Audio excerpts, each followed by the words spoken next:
There is a moment that comes quietly, not with noise or urgency. It arrives when the house is still, when the calendar feels lighter than it used to, when you pause just for a second and feel a question hovering nearby, not demanding attention, just waiting.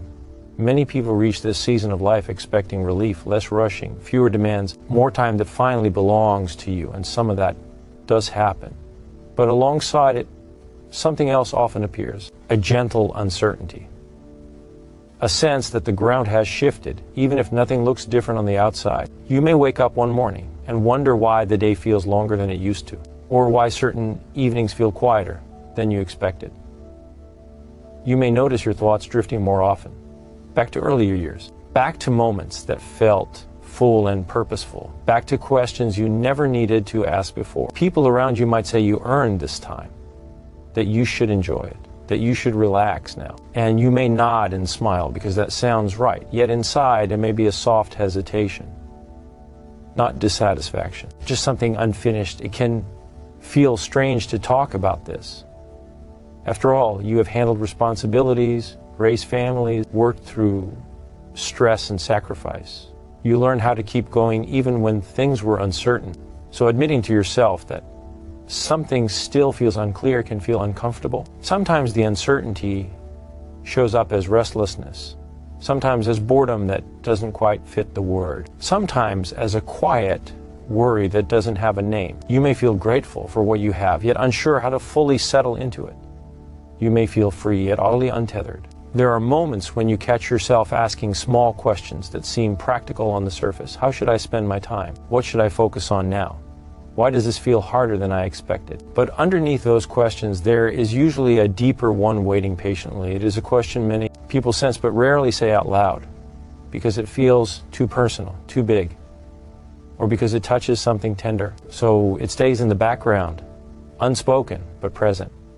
You might notice it when routines change, when the structure that once guided your days is no longer there. When you realize that no one is expecting you to show up in the same way anymore, that can feel freeing, and it can also feel unsettling.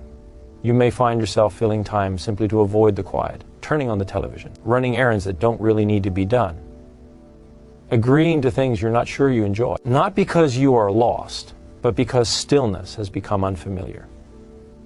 You may also notice a stronger awareness of time itself, not in a fearful way, more like a gentle tap on the shoulder, a reminder that this phase of life matters, that it deserves care and attention, just like every other phase did.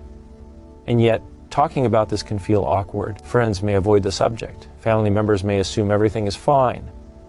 So you carry the thoughts quietly, thinking them through during walks, or while sitting with a cup of tea, or late at night when the house is quiet again. The question doesn't announce itself clearly. It doesn't say exactly what it wants. It simply lingers. And because it isn't urgent, it is easy to keep postponing it. Tomorrow, another day, when things feel clearer. For many people, the question has less to do with money or plans than they initially assume. It isn't really about schedules or tasks.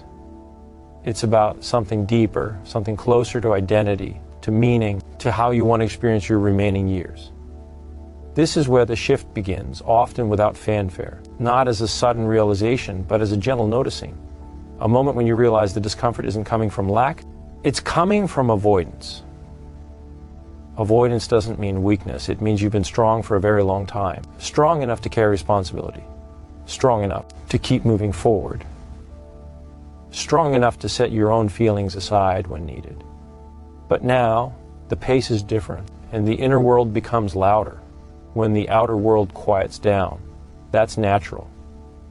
It's human. The question many seniors avoid answering is not a test. There is no right response. It isn't asking you to fix anything. It is simply asking for honesty. It sounds something like this. What do I truly want this part of my life to feel like? Not look like. Not impress anyone else. Not follow expectations formed years ago. Feel like peaceful, connected, meaningful, simple, alive in a quieter way. This question can feel unsettling because it requires listening inward instead of outward. And for decades, you may have been listening outward to obligations, to family needs, to work demands, to the expectations of others. When those voices soften, your own voice has space to speak. And it may take time to recognize it again. You might notice that your answers aren't clear at first. That's okay. Clarity doesn't arrive all at once. It unfolds slowly, through small moments of honesty. You may realize that some things you thought you wanted no longer matter as much. That certain habit stayed with you out of routine, not joy. That rest means more than achievement now. That connection feels richer than accomplishment. This realization doesn't mean you did anything wrong before. It means you were changing. And change doesn't stop at a certain age. It simply becomes quieter and more personal. You might also notice a sense of relief when you allow yourself to ask the question honestly, not because you suddenly know the answer, but because you are no longer pushing it away. There's dignity in acknowledging uncertainty. There's strength in admitting that you are still growing, still learning, still adjusting. The question invites gentleness. It doesn't rush you. It doesn't demand action. It simply asks you to pay attention.